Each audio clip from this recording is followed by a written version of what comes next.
Messieurs, bonjour.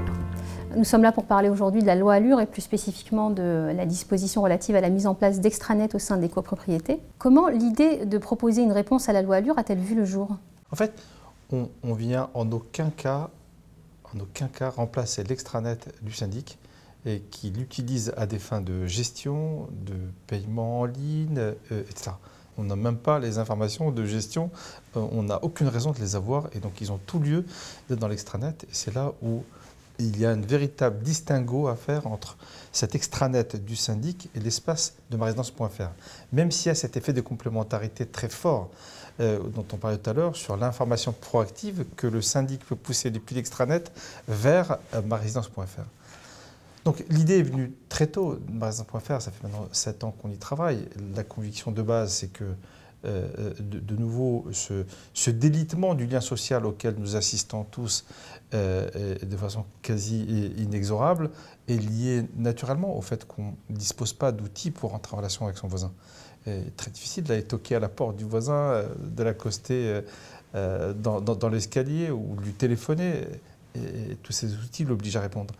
Et donc là, le propre de cet outil numérique, c'est évidemment de pouvoir nous permettre d'entrer en relation avec le voisin, de lui demander une perceuse et de l'inscrire dans l'habitat sans qu'il ne soit obligé de répondre ou sans qu'il ne la prête, cette perceuse, s'il ne veut pas le faire.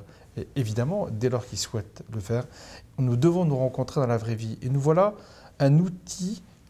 face à un outil qui permet vraiment de rentrer en relation dans la vraie vie et pas de rester dans une relation qui reste numérique, mais d'utiliser en effet levier pour vraiment s'entraider, se faciliter le quotidien, et évidemment en observant les distances qu'on veut aussi garder avec ce voisin. Donc je ne suis pas obligé de répondre, je peux répondre quand je veux et si je veux, et je peux la prolonger naturellement dans la vraie vie.